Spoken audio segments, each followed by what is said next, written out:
Okay, second try. Welcome everyone here to the Eindhoven Innovation Café. Thank you for everybody who's watching online as well. For those who haven't been here before, we are a weekly networking event where we give a platform to to speakers on the subjects of design and technology.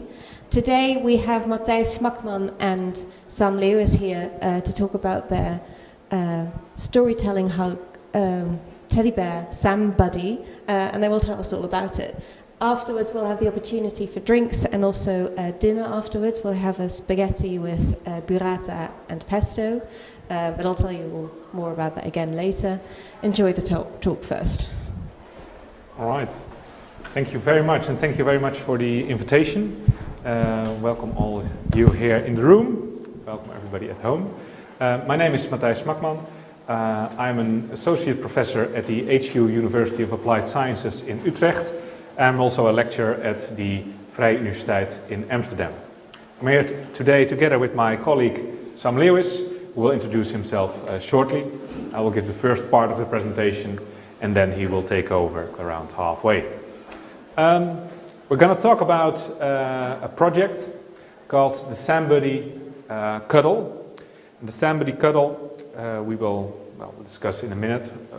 Is this kind of whale-like, so it's not a teddy bear, it's a whale-like stuffed animal, which is specially designed to help children open up, share their secrets with, make sure that these people are sufficiently supported in their emotional well-being. Why did we start this project? Let's start with that. 1 in 3 children in primary school in the Netherlands is somewhere in his primary education being bullied. It's 1 in 3. And half of those children never tell that story to an adult, being a parent, a caretaker, or a teacher. So that's a huge amount of children that are currently walking around with all these emotions that they carry inside of them. And together with primary schools, we had the research challenge, design a social robot that can support these children somehow during their primary school education. So that's the SAMbuddy project, which we will discuss in a minute. But first, we're both working in academia, let's scope this problem. So let's first say, what are actually social robots? Because we all know these robots in factories, perhaps by looking at National Geographic's channel or Discovery Channel. But what are social robots? So let's first just define these robots. When we look at the literature, we see that social robots have 3 main criteria. The first is that it's physically embodied. So, like you see here with this small child, the robot is physically present in the same room. So for example, avatars, cartoons on 2D screens are all not considered social robots. So they need to be physically present in the same space. The second one is it needs to have a social interaction or have a form of social behavior with the child or with another person, with a human. That can be through voice, it can be through body movements, it can be through lights or sounds, but it has to have some form of that. And it needs to have a certain degree of autonomy. So just a completely teleoperated robot by a human is considered not a social robot. It needs to have some form of autonomy or artificial intelligence. But currently this field is quite new and the stages of AI are still quite rudimentary. So right, we now know what social robots kind of are. They are mainly applied in 3 areas, being elderly care or healthcare in general, looking at hospitals, care centra, for reducing stress, reducing loneliness. This is especially problematic in elderly care currently in the Netherlands. The loneliness levels are very high, or to reduce anxiety. We did another project, not with this cuddle, but with another robot at the Wilhelmina Children's Hospital in Utrecht, where we used social robots to reduce fear and anxiety for children during needle proceedings, such as blood draw. And in that study we saw that robots, kind of like of these robots that we use for that, are significantly better in reducing fear and anxiety compared to other techniques, such as bowel breathing and meditation. We see these robots also in education, mainly in primary education and special education. For example, for children with autism spectrum disorders. And we see here that these robots are mainly considered as fun tools to spice up the education, or to have a more personalized learning experience. These robots can know exactly how far a child is in its development of a specific topic, such as mathematics or second language learning, or for learning outside the classroom. The last area these robots are being applied in are hospitality. And we see that in hospitality, it's just mainly a novelty. So you place such a robot outside your shop or inside your office in the reception area, and people just like such a robot, or they like the appearance. They think, hey, this is fun, this is innovative. And the business case for social robots in hospitality is not yet really there. That's my personal opinion, of course. All right. We're talking about the field of human-robot interaction, and we're slowly moving towards this SAMbuddy cuddle. But when we focus on this field, we need to consider a couple of things. And that is, why are we as humans drawn to these robots? Or why are we repelled by some of the robots that we are going to see now? So let's take a look at it. Because there are a couple of psychological, neural, and behavioral theories that link to that. We're going to discuss a few and then look at the cuddle, how we integrated these in this cuddle. The first of all is our just human tendency to perceive specific things in things that aren't really there. When we look at clouds, for example, we see all kinds of shapes and forms that are actually not there. This is just a center in our brain that looks at this. In the evolutionary psychology, we see this as a hyper-reaction, especially for face-like features.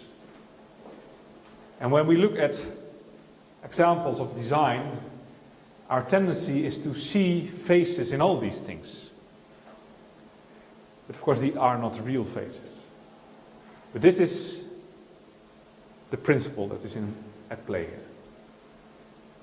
So we perceive, or we have a hyper tendency to see faces in places which they aren't, where they aren't. There's another thing, and that's called anthropomorphism.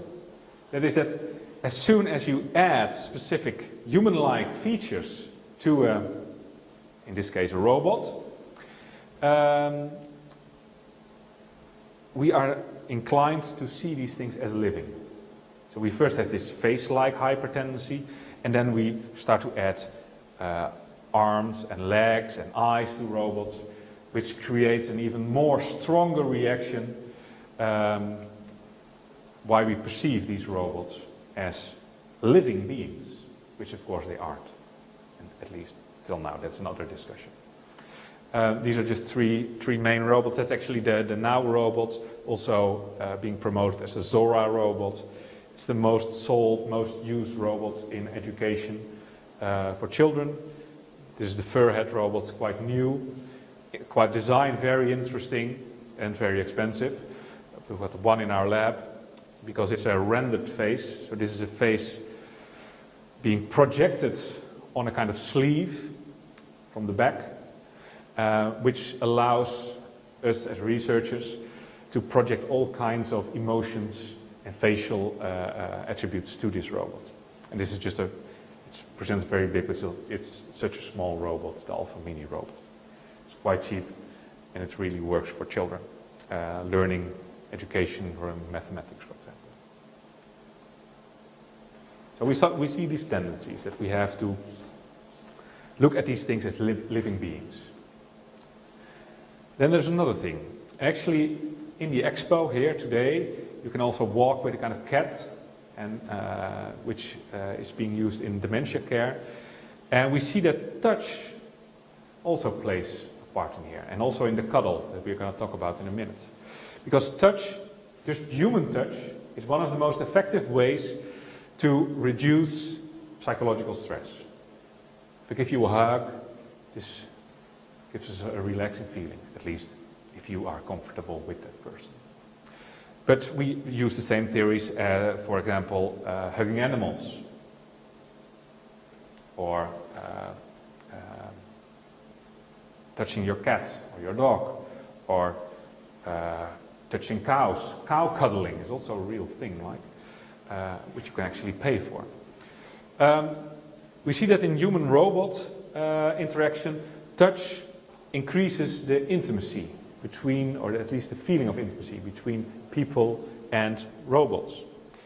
And we see also that the robot that is actually actively touching you, for example, now give me a high five, or well done, or touch my head, is a really increase in motivation, in productivity, when you have a really dull task.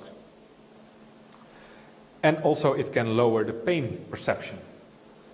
So we now saw the tendency to look at non-human objects or non-living objects as living, looking at these faces and the anthropomorphism, and we see that touch plays a very important part in this. Next to that we have empathy. Can a robot really have empathy? That's not the discussion at this point. A robot can portray empathy by facial expression, by pitch, voice pitch, or by certain lights, or by facial expressions. This is quite of an old robot already. I believe it's created about 15 to 20 years ago. It's the iCat robot, and you could play chess with this robot, and it would show these emotions and these empathies. And we see that empathy is an important part in strengthening the social relations. However, this is not something you need to take for granted. Because when you have inaccurate empathic behavior in a robot, it actually lowers the trust levels in the robot. However, if it's done correctly, it actually increases the level of trust people have in robots. And especially when the robot matches the participant's emotional status, this leads to higher trust and empathy. So if you're, or the children in the primary schools are quite down, then you do not need a very high happy robot. It's better to have a robot with a kind of lower empathy and saying, all right, how are you doing? Oh, that's not good, etc., etc. All right. Now another thing. Perhaps some of you actually know this experiment. This is quite traditional, old psychological experiment looking at social conformity. I believe it's created in the 50s when psychologists were researching why certain people in the Second World War conducted atrocities while knowing that what they were doing was wrong. And the question here is, which line is the same length as this one? Is it line number 1, number 2, and number 3? I think everybody in the room, and I hope everybody at home as well, can see that it's line number 2. However, in the experiment, they created a room just like this one, and they told everybody, except you, say number 3. And the whole group was asked, and then you were. And everybody said number 3, so you were more inclined also to give the wrong answer. This is social conformity. So what colleagues of mine in the UK and in Ghent tried out was, does this also work for robots?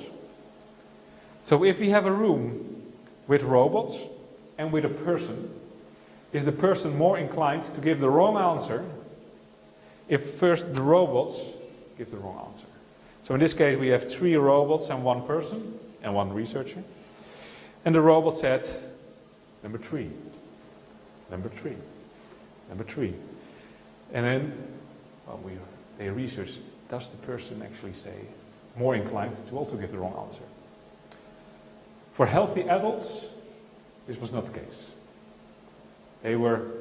The tendency to give the wrong answer was not higher or lower than just the regular. So the person just said number 2. However, we also did the experiment with children. And children were more inclined, statistically significantly more inclined, to give the wrong answer when the robots first gave the wrong answer. So we see that this social conformity, this kind of peer pressure, actually works in robots-child interaction, which is quite interesting.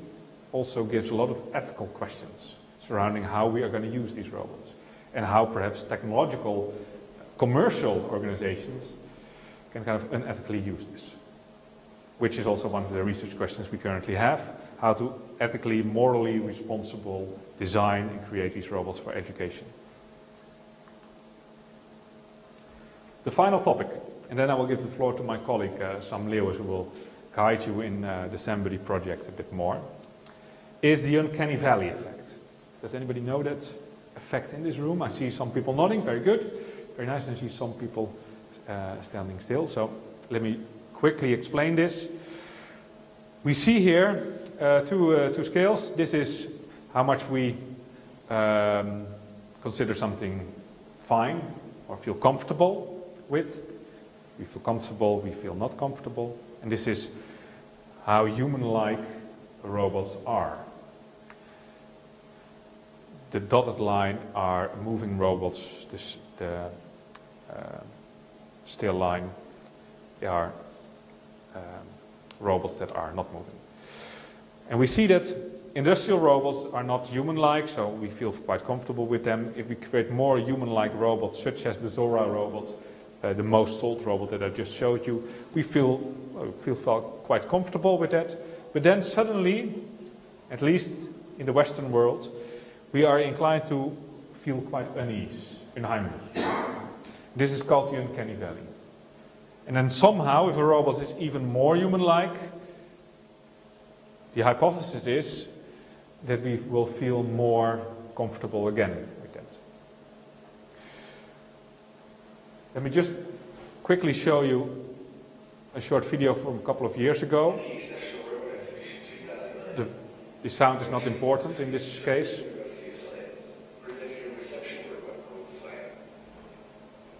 But just look at the appearance and look at whether you feel comfortable acting with this robot or not.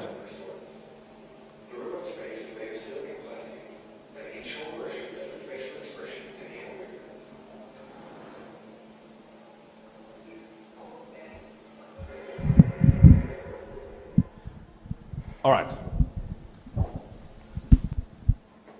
Was this a comfortable experience looking at? Would you consider this robot comfortable helping you at a service counter? Perhaps not, perhaps not. If I give this talk to a group of Japanese people, South Korean research colleagues of mine, they think this is wonderful, this is the greatest thing in the world. They do not have these, at least not in this level, have these hesitations. Also, if you look at moral questions surrounding robots, such as, can a robot be your friend, especially for children? We, in Europe, United States, Canada, we are inclined to say, all right, this is a bit strange, like feelings of friendship with a robot, which children actually experience, kind of questions around it. If you ask these questions in Japan and South Korea, where a lot of robot research is being placed, these parents say, no problem, this is a great way to support my children. So it's also cultural. All right, now I've shown you a couple of mechanisms, theories, that apply to social robots. Now my colleague will introduce himself, of course, again, and tell you a bit about the SAMbuddy project that we did. Leewis. Thank you, Matthijs. I still get the creeps from this previous video, even if I saw it a couple of times. Just to be sure, I'm not affiliated to the SAMbuddy itself, but I'm still Leewis, a researcher at the HU University of Applied Sciences and also at the Open University, a colleague of Matthijs. And where Matthijs discussed the theory behind social robotics, I'm going to present to you two different studies where we utilized the social robot. And in the first case it's a SAMbuddy, in another case it's a different social robot. But in the first case we're going to look at the SAMbuddy cuddle. And SAMbuddy was created in initial phase, discussed as Matthijs said previously, for the reason that children are bullied 1 out of 3 in primary education. And it is perceived that children could trust a robot. And we looked in this study for humor, preference for a male or female voice, and the intonation of the voices of being female or female. And that was one research question in this case. And another one was, does a robot reduce stress in children? The first one was focused on trust. Do children trust the robot? And another one was, does the social robot has any effect on the reduction of stress? You could imagine that those are some relevant topics in education itself, and also still in primary education. And this was one single case study with 2 experiments, one focused on the trust and one focused on the reduction of stress.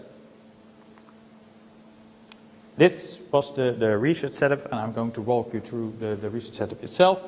So the first one was the trust experiment, where we got 55 children involved on one particular school.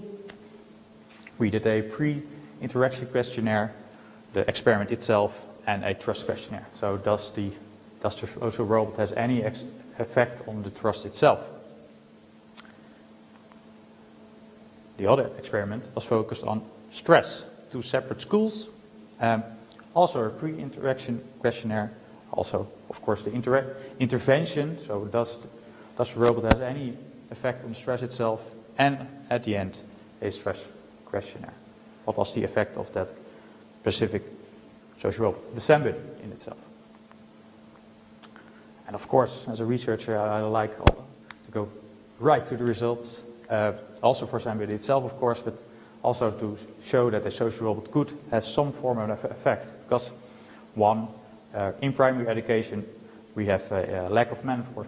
There is a lack of teachers, lack of budget, a lot of things which could, on the other side, being solved by an implementation of a social robot.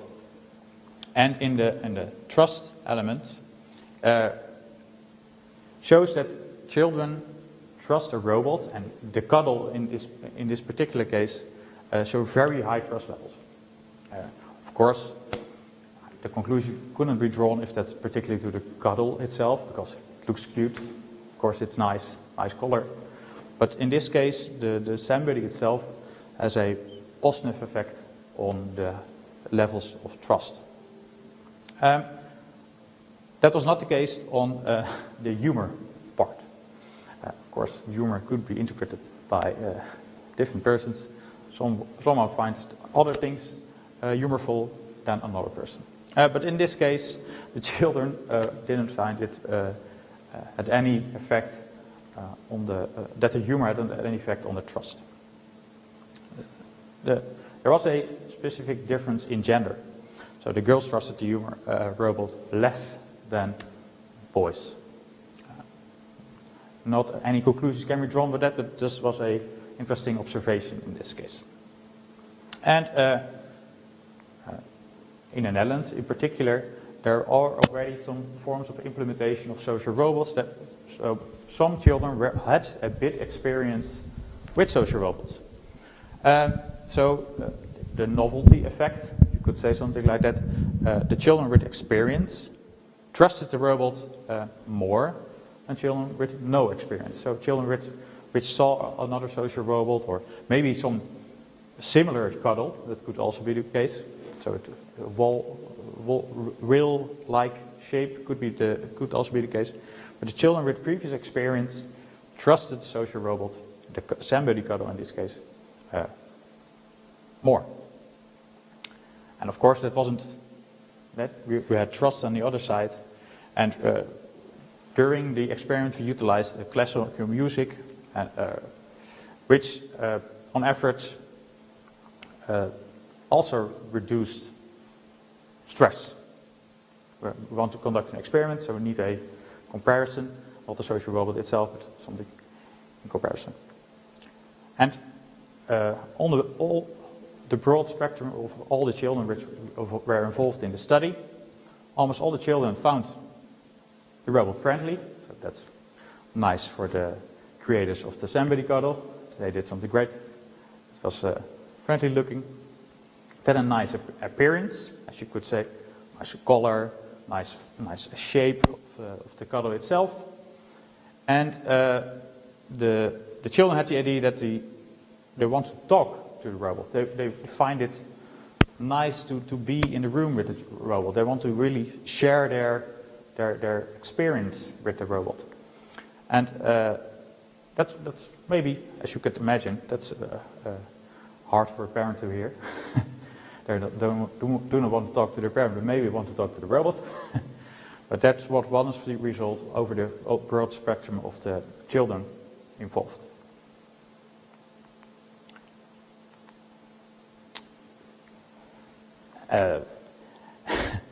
Presenting results, presenting papers, and also as a researcher. It's also nice that this cuddle itself won a computer award, which we won as the University of Applied Science in cooperation with SAMbuddy, which is a nice support for the utilization of social robots in education and childcare in this case. That's one implementation of a social robot, the SAMbuddy cuddle in this case. As Matthijs discussed, there are other fields where social robots are utilized. Hospitality is one of them, but also elderly care. We discussed education. In this case, we're going to look at elderly care. And as you see on the slide, that's not the SAMbuddy cuddle. No. In this case, we want to show something different. As it looks, it looks different. Maybe in the core, it's comparable. And as the HU University of Applied Science, we conducted this study utilizing the Tessa robot. This is the Tessa robot. It's nice, flowers on top, beautiful. And which is a different target group, of course, elderly compared to young children. And mostly this study and mostly social robots in elderly care focused on reducing the feelings of loneliness, which is a major problem in elderly care in the Netherlands in particular. And this case also the robot was focused on elderly people with dementia. And also the following elements are also involved in this. So decreasing wandering behavior, as you could imagine people with dementia could experience. And the social robot in this case also, because it practices a bit of communication without any humans involved, it increases the communication between elderly people and also with other people. So over day-to-day experiences, as referred to the first element, people feel lonely and therefore could experience, train their communication more with, should say, beautiful social robot. And elderly people over time, and also people with dementia, could reduce their cognitive skills. And they train their cognitive skills with social robots. So this implementation of a social robot has a couple of nice additions. Reduces feelings of loneliness, decreases wandering behavior, increases communicative training, and increases cognitive skills. More specific to this study, where we utilized the Tessa robot, is its a qualitative approach. So we conducted 11 interviews with healthcare workers. Those are the people experience the elderly people in the first place and their cases in the first place, and what they could find, they could read their patients the best way, as we couldn't, of course. We do not know their day-to-day behavior. We do not know if it's or if the elderly people have a good moment, a good day, compared to a bad day. So those healthcare workers were involved in this study. Additionally to the interviews, we deployed the Tesla robot at 3 clients for a duration of 12 days. So we put the Tesla robot in the home of the elderly people. Combined with the interviews and observations we made and the interviews we did on the last day, we came to some conclusions which are very interesting, where we could draw some conclusions for the children. We discussed in the SAMbuddy cuddle the distribution of experiences over the elderly people was broad and very interesting to look at. In looking at these numbers, so we have client 1, 2, 3, and their observation results in this case. Out of this table, the robot, the Tesla robot in that case, talked, even when the robot of the elderly person was not in the room, which is of course not very handy when you utilize a social robot. It's social robot, so if there isn't person in the room, it's not really social. But to be more specific, the Tesla robot is a robot. It has a nice out shape. I'll look at it again. It's a nice out of shape, but in the core it's a smart speaker. It could be your Google Assistant, your Google Home. And now I have to name other companies, of course, Amazon, different kinds. But it's a nice looking smart speaker. And in this result it shows that the robot did even communicate when there was not an elderly person in the room, which is not very handy. And even when there was an elderly person in the room, the people did not react to the robot. And in the case it did react, which was client 3, I'm going to look at it right now. Client 3 did not really like the social robot. So when it communicated with the client, and when the client did communicate with the robot, it wasn't really liked. Generally rubbish was the statement. And also looking at client 1 and 2, how they interpreted, how they experienced the Tesla robot was really different. So in the first one, they don't want to say goodbye to the Tesla robot. And this specific client has the Tesla robot right now in their home, which is of course very nice. So the client 1 didn't have to say goodbye to the robot. Client 2 misses the music the Tesla robot played. And to be more specific, client 2 was the person with the highest level of dementia. Because also in this case, the Tesla robot didn't play any music. So, just to be clear, misses the music when the music the Tesla played, the Tesla didn't play any music. So just to be sure, you could see a wide range of experiences, interpretation of the robot, how it could be used. When it's used, it maybe isn't really likable, and when it didn't really interact, the presence of such a robot is also liked and therefore also implemented. And this really shows the different interpretations and implementation fields, also education compared to elderly care of a social robot. In particular, the Tesla robot looks very different to, of course, the SAMbuddy, but in its core, it's really comparable. At the end, of course, we're working together with different companies. And in this case also, for this kind of studies, but also as Matthijs also mentioned, for other studies in our own experience, we collaborated with a couple of companies, as you see also the SAMbuddy cuddle, with different hospitals in this case. And I want to thank these companies in particular. Thank you all. If you have any questions, please. But this was the presentation. Thank you.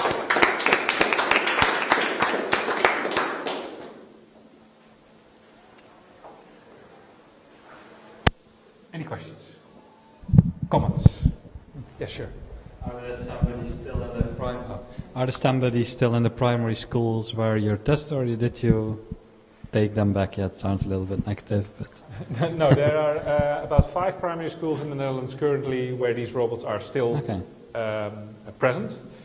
They're usually present in a kind of separate room, kind of silence room, or a kind of relaxed area where children can, as I would quote the teachers, can cool off if they have a temper or something like that. And there's also the cuddle which they can use to talk to. And if we look at this, let me just hear the robot, you see that this whale shape has these kind of buttons on it. Mm-hmm. And by pressing these buttons, the robot will interact with the child, will say certain things or respond.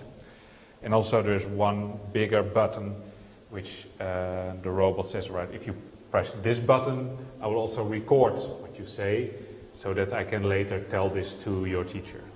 And only in that case the robot actually records something to make sure that, well, privacy-wise, the privacy of the child is being taken into account. Yeah. As you could imagine, it's important to put the robot in a separate room because a child speaks differently to that robot in particular. If there's an elderly or a parent or a teacher present, it isn't the same way as the one-on-one experience as a child has with the robot. So a separate room is, as we experienced also in our previous studies, it's a must to have that separate room in place. Yeah. Correct. Can I have a second question? That's up to the chair, yeah. In the beginning of your talk, you told that 1 on 3 children in primary school got bullied sometimes. Sometime during the... and half of them never tell an adult. Yeah. So did you also probably also researched how many children tell the SAMbuddy that they got bullied, or you didn't? Yes, and I'm very curious about this result. Yes, I can imagine.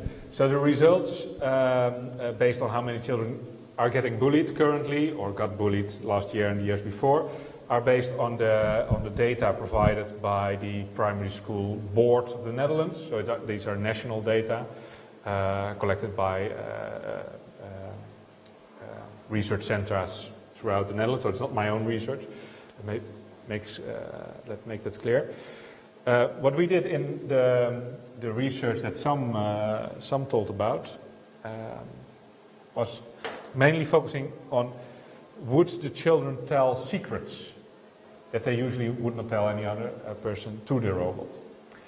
So, and what we measured is that I believe the number was above 80% of the children would actually, at the end of the first interaction with the robot, already share a secret to that robot. So we kind of interpreted the secret the same way as, all right, you are being bullied, and would you tell that? Yeah. So it was not specifically on being bullied. Exactly. No, but they trust the robot, their secrets. Yeah.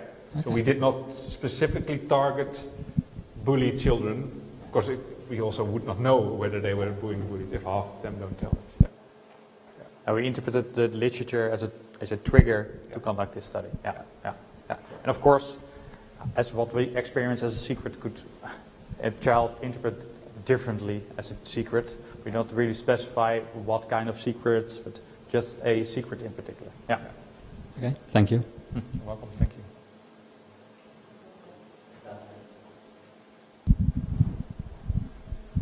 Thanks a lot for the presentation. It was really interesting to hear all these research. And to catch up with the discussion and question, I'm wondering what is the age that we are talking about, the age range for the children. And I was also wondering about, like, I believe children would have a different type of perception for, like, the robot, like, because some of the concepts of life will still being developed at a certain age, like alive, being dead, etc. So I believe I feel like it's like the high trust level would be related to the concept that they create on their mind about this kind of robots. So how we perceive robots is different, might be different from children's perspective. And the second question, I was wondering, you told about elderly houses, and there is you say that there is a research that robots could decrease the anxiety level compared to other types of methods like meditation and etc. I was wondering what kind of elements or factors would help to decrease the anxiety level compared to meditation or other types of things. All right. Yeah. Great. Two great questions. Shall I check them? The age where primary school children? Yeah, so Yeah. the cuddle is focused on primary school children, but this is of course quite broad, still quite a broad age range where these children develop a lot of these concepts that you just mentioned. What we see in robot research, and also in my own research, our research, is that especially in the early years of primary education, so let's say till around the age of 7, 8, that these children really perceive these robots still as living entities which they actually experience friendship bonds with. In the higher levels of primary education, we see a shift in how these robots are perceived by children. So we see there that children perceive these robots more as kind of tools as opposed to these social entities. So there is, during primary education, kind of progression in these perception of these robots by children. That kind of answers, I think, your first question. We tested it on children in the lower levels of education. So I believe the age range was between 5 and 7. The second question was related to a study we conducted on stress and fear reduction, which I remember quite briefly mentioned. That was not focused on elderly people. That was focused on also children in a hospital setting during blood draw, so a needle proceeding. And we placed the Now robot, so that's it. Let me check whether I still have a picture of that one. Yeah, so that's this robot. We placed this robot in the room where the needle proceeding took place. So the robot did not conduct the needle proceeding, just to be clear. So there's a healthcare professional that conducted the needle proceeding, and we had a robot there as kind of emotional support for the child, saying, all right, so what's your name, what's your favorite color? Oh, that's also my favorite color. What's your favorite animal? Oh, let's do an exercise pretending to be a cow, for example, if the cow would be the thing. So it was more of kind of a distraction method as well as a social support tool. And we had quite a large number of children, I believe 180 in total.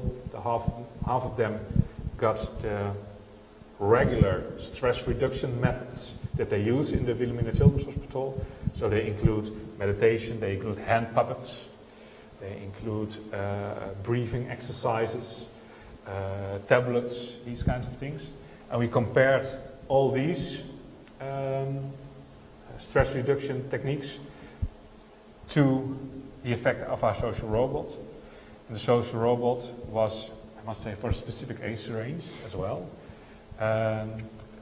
able to significantly lower the stress reduction of children. And just going into a bit of detail, we focus on 3 age range, children between 4 and 6, 6 and 9, and 9 and to 12. So that was the entire age range.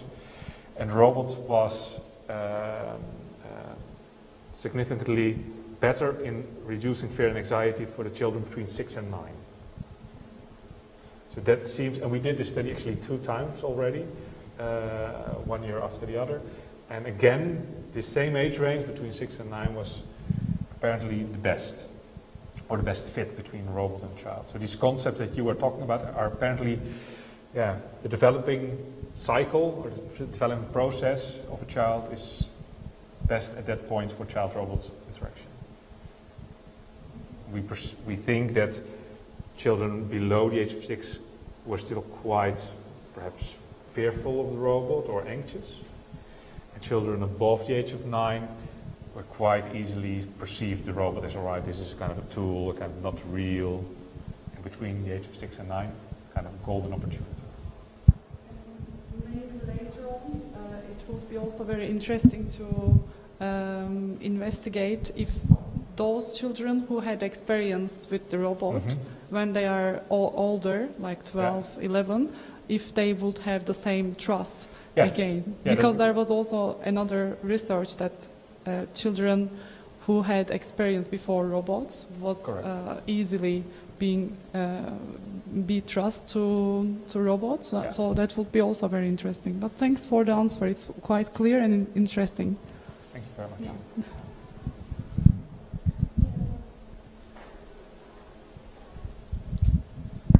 Thank you for the talk, it was interesting.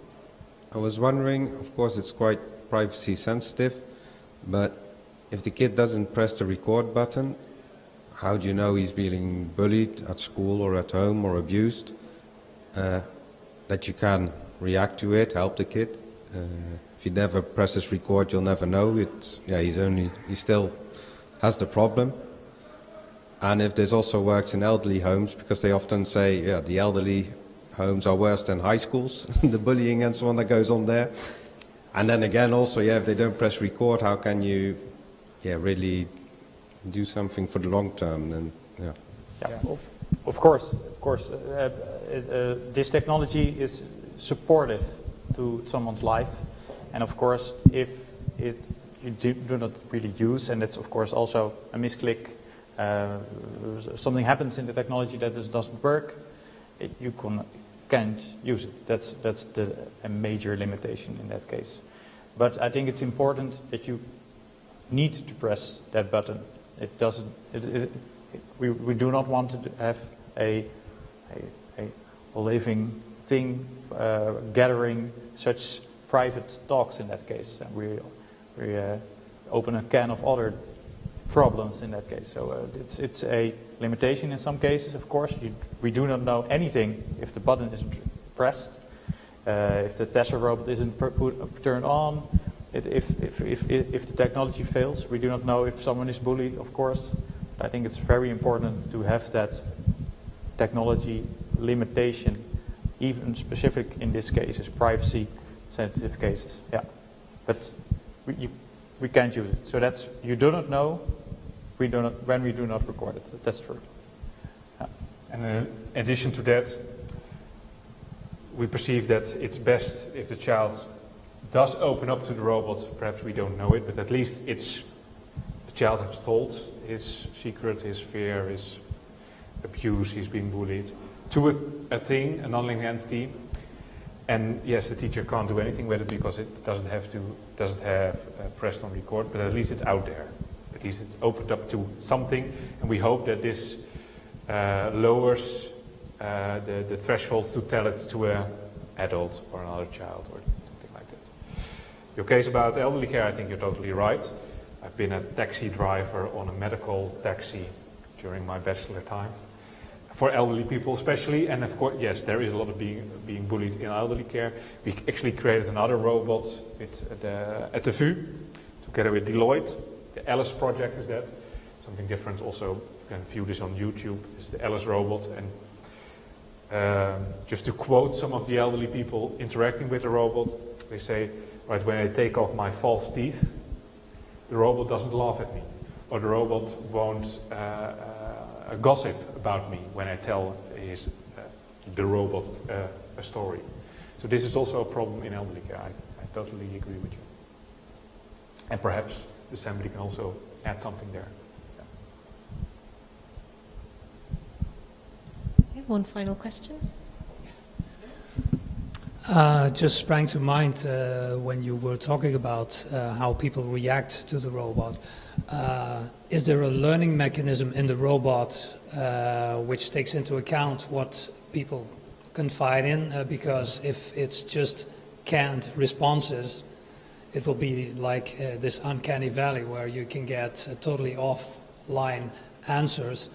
But if a person would talk to the robot and he gives an adequate or a response that he can do something with, but for that it needs to learn. Mm-hmm.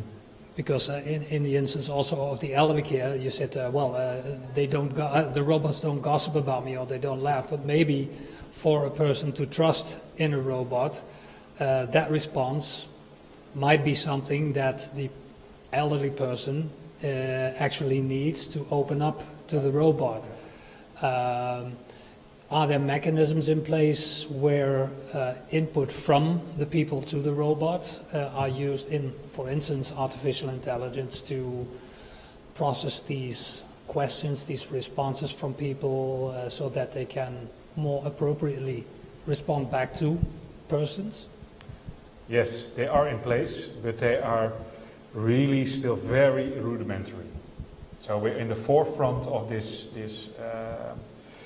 ability of robots, but not only robots, just the voice and speech recognition being placed in a certain context, where when people say, I'm talking about Jan, and Jan is my brother, and that the robot then remembers, right, Jan is a brother of that person, and these links. I do not know of a system that already can do this properly. So currently the interaction can use based on voice or speech recognition some specific key terms, which allows to give a response that is most likely appropriate to a specific situation. But more than that is still not possible. So there's a kind of mechanism in place, but I spoke to a PhD student yesterday who was in his third year, who was actually creating this also at the VU, at Piek Vossen, the professor at the linguistics department. But this is very, very hard. We are very good as humans in interpreting contextual data and these kind of things, but in technology, this is still problematic. To add to this, perhaps, when we look at voice recognition systems that are really advanced, such as Amazon Alexa, Google Home, these are really state-of-the-art technologies, right? And we look at English, which is the language that's furthest developed in this speech recognition. We see that when you speak proper English, with the right pronunciation, the system is quite able to pick up the right sentences. But if you have child-robot interaction with children who are still developing their speech, I believe it was only about between 20 and 30% of the language that the robot or the Amazon Alexa or the smart speaker could actually take in or recognize. And the same problem might be incurred in elderly care, because then you also have a deterioration of pronunciation. So this is a field which is not completely developed yet, and we have a lot of challenges to take. And in addition to that, Matthijs mentioned in the beginning, it's an embodiment, Yeah. and there's a study where the robot is used as an extension of a human, as a speaking doll, for example. And with children, they're not dumb, of course, but they see their extension cables going through behind the screen. They already know it's not the robot talking, it's someone else. So there's a margin where you can use advanced technology, which, for example, a large camera, different angles, but it needs to be an embodiment of a robot itself to be trusted by children, by elderly in that case. So the technology exists in a couple of specific ways, but it needs to be in a cute robot, for example. It needs to be embodied. Yeah. Thank you. Thank you very much. Well, thank you both very much for this presentation. It was very interesting. Also, thank you for answering all of everyone's questions. Of course, thank you very much. I suggest we carry on the conversation over drinks. We could sit outside if everyone likes. The weather's nice enough. Thank you, everybody who was watching online. Hope to see you on location sometime soon. For the drinks, we'll provide some snacks. You can just order some from one of my colleagues. You're also invited to have dinner at the meetup table. And next week we have Natalie Dixon, who will tell us more about community building and surveillance technology and all of the questions surrounding it. So yeah, well, I hope to see you next week regarding this. Thank you.